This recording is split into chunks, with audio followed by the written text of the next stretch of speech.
Bonjour à tous. Dans cette vidéo, nous allons essayer de voir les enjeux et la méthode qui sont propres à la géographie. Avant toute chose, il semble donc important de rappeler ce qu'est la géographie. Il s'agit de la science qui a pour objet la description de l'aspect actuel du globe terrestre au point de vue naturel et humain. Il s'agit donc tout simplement de connaître, mais surtout de comprendre le monde qui nous entoure, autant d'un point de vue scientifique que social.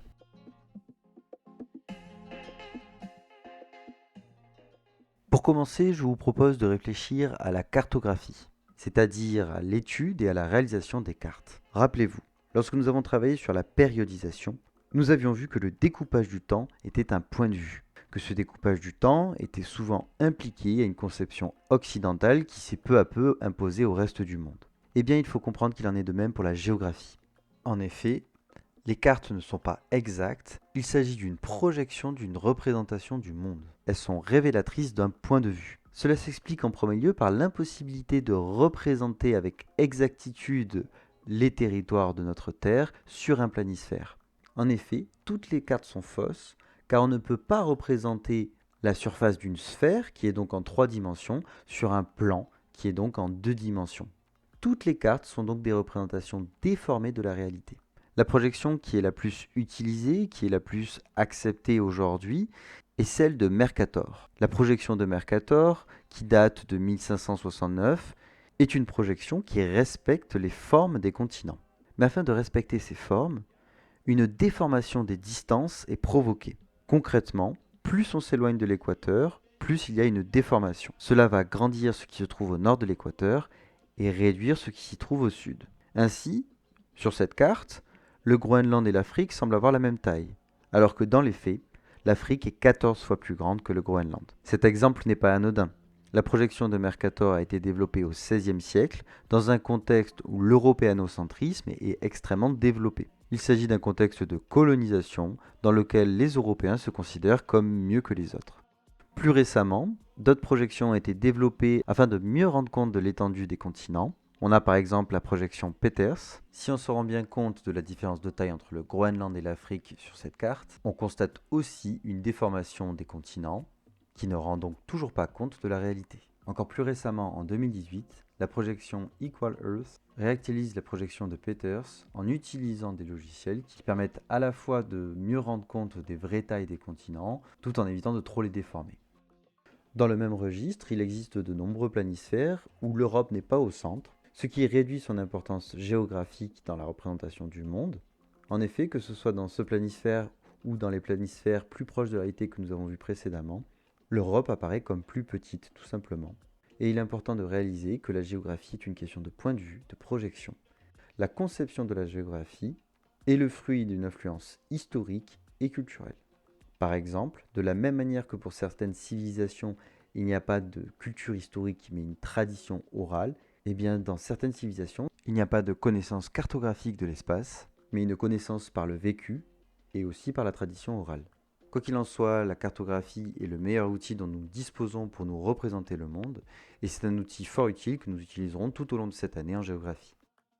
Maintenant que nous avons évoqué ces débats autour de la cartographie, il semble important de se pencher sur la méthode et sur les outils dont on dispose en géographie.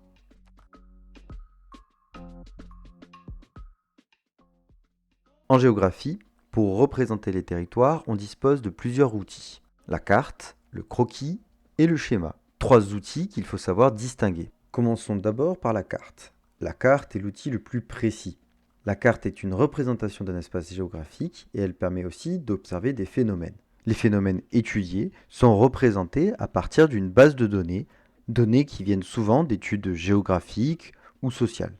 Je profite de ce sujet pour vous rappeler que parfois, les cartes peuvent être instrumentalisées. Rappelez-vous, en EMC, nous avions vu que les résultats des sondages pouvaient être influencés en choisissant les personnes à qui on demandait telle ou telle question. Eh bien, ces statistiques-là peuvent être utilisées pour montrer des cartes pour défendre un projet politique ou économique, par exemple. La carte qui vous est ici présentée représente la croissance démographique, c'est-à-dire l'évolution du nombre d'habitants par kilomètre carré et par an selon les territoires. Et cette carte est constituée à partir des données de l'INSEE, l'Institut national de la statistique et des études économiques, qui est donc un institut de la République française, une source donc très fiable. Si la carte est donc l'outil le plus précis qui est le plus proche de la réalité, Il est bien plus facile de l'analyser, de l'utiliser, que de le réaliser. De plus, sa précision empêche de cumuler des données. Il est complexe de cumuler plusieurs informations sur une carte, ce qui provoquerait une perte de sa lisibilité. Intéressons-nous maintenant au croquis. Comme vous pouvez le constater, le croquis est moins précis que la carte. Il s'agit d'une représentation simplifiée. Le croquis présente plusieurs avantages. Il permet de mettre en avant des grands ensembles géographiques. Ainsi, on peut constater en comparant la carte et le croquis de la croissance urbaine en France que le croquis nous permet de repérer plus rapidement la répartition de ce phénomène en France. L'autre avantage du croquis est qu'il permet de superposer plusieurs données sur le même fond de carte. Par exemple, ici, il y a effectivement l'étude de la croissance démographique, mais on va aussi trouver des éléments qui illustrent la situation économique. Cela permet de constater sur le fond de carte les liens qui existent entre deux phénomènes. Il nous reste enfin à voir le dernier outil de représentation, le schéma. Comme vous pouvez le constater, le schéma est l'outil le plus simplifié. Il ne repose pas sur un fond de carte. Il s'agit donc d'une représentation de l'espace qui va utiliser des formes simples. Du fait de son manque de précision, il est l'outil le moins proche de la réalité, mais il permet de représenter rapidement un phénomène. Pour résumer, la carte est l'outil le plus précis qui vise à être le plus proche possible de la réalité, tandis que le croquis est moins précis que la carte, il s'agit d'une version simplifiée de la réalité. Enfin, le schéma est une représentation figurative et donc une représentation très simplifiée de la réalité.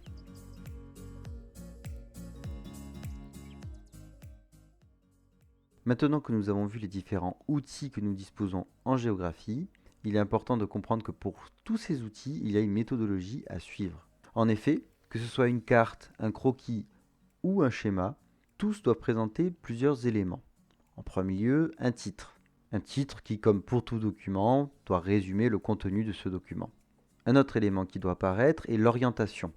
Il faut systématiquement indiquer le nord afin de pouvoir se repérer sur le document. Un des éléments les plus importants est bien sûr la légende qui permet de comprendre le document en expliquant à quoi correspond chaque figuré. Enfin, le dernier élément incontournable est l'échelle. L'échelle représente le rapport entre la mesure d'un objet réel et la mesure de sa représentation, c'est-à-dire que sur ce croquis, si on part du principe que l'échelle mesure 1 cm, eh bien 1 cm sur le croquis équivaut à 500 mètres dans la réalité.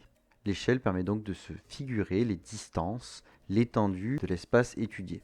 Le concept d'échelle est un concept central en géographie. C'est donc, comme on vient de le voir, à la fois une représentation d'une distance, mais l'échelle sert aussi à désigner l'intensité d'un phénomène. On a par exemple l'échelle de Richter qui va mesurer l'intensité des tremblements de terre. Mais en géographie, l'échelle c'est surtout la portée du phénomène étudié, et il y a des échelles plus ou moins grandes. Parmi ces échelles, l'échelle la plus grande est l'échelle mondiale bien sûr. On étudie un phénomène à l'échelle du monde. On l'observe ici avec comme exemple une carte du monde qui va étudier la démographie mondiale. Une échelle plus petite sera l'échelle nationale. Le phénomène étudié s'étend à un pays. Ici, cette carte de la France nous montre donc la présence des différents parcs de protection de la nature à l'échelle nationale. Enfin, la dernière échelle est l'échelle régionale. L'échelle régionale doit être comprise comme l'étude d'un phénomène, d'un territoire au sein d'un pays. Donc il n'est pas forcément révélateur d'une taille, puisque par exemple ici, on peut étudier la métropole lyonnaise, qui est une région française, effectivement, aussi bien qu'on pourrait étudier Californie, qui est un État américain qui fait presque la même taille que la France. Donc l'échelle régionale peut recouvrir plusieurs réalités. Ce n'est pas tant une question de superficie que de concept d'un territoire au sein d'un pays. Enfin, l'échelle la plus petite est l'échelle locale, qui peut revenir à l'étude d'une ville ou même d'un quartier. Pour rappel, les épreuves que vous aurez lors des évaluations communes sont la réponse à une question problématisée, l'analyse de documents et enfin la réalisation d'un croquis à partir d'un texte. Il semble donc primordial de revoir dès à présent la méthode de réalisation d'un croquis. Pour ce qui est des figurés, les figurés sont une manière de représenter des phénomènes dans les cartes, les croquis et les schémas. On va trouver ce qu'on appelle des figurés de surface, qui sont concrètement des zones coloriées, tout en prenant en compte qu'en géographie, il existe un code de couleur qui veut que plus un phénomène est fort, plus il sera représenté par une couleur vive et inversement. Le bleu illustrera souvent un phénomène faible et le rouge un phénomène fort. En plus de ce coloriage, on peut aussi avoir recours à des figurés de surface de type hachure. Cela permet de superposer plusieurs figurés de surface sur un même espace. Ensuite, vous pouvez disposer de figurés ponctuels qui vont représenter une localité précise. Vous voyez ici, on vous donne plusieurs exemples. Un aéroport, un port, un technopole, une ville ou une métropole. Enfin, les derniers types de figurés sont les figurés linéaires. Ils permettent de représenter des mouvements avec des flèches, mais aussi des espaces de contact, d'échange, comme par exemple une interface terrestre, c'est-à-dire une frontière, ou encore un littoral touristique. Ils permettent de représenter les grands axes de communication. Un dernier point important qui est à prendre en compte, c'est l'ordre dans lequel il faut faire ces figurés. On commence toujours par les figurés de surface, puis les figurés ponctuels et enfin les figurés linéaires. Cela permet de faire un travail propre et cela évite de recouvrir, de cacher par inadvertance un figuré. Par exemple, si vous faites une flèche qui traverse la France et que vous réalisez par la suite que cette flèche passe là où vous deviez mettre une ville, eh bien vous serez bien embêté. Donc c'est bien important de respecter cet ordre et surtout, il faut essayer d'être le plus propre possible. Maintenant que vous avez ces outils en main, je vous laisse vous expérimenter en réalisant ce croquis à partir du fond de carte de la France et à partir de la légende que je vous ai distribuée. Vous avez donc ce travail à faire pour la prochaine fois. Je vous remercie pour votre attention et vous souhaite un bon travail et une bonne journée.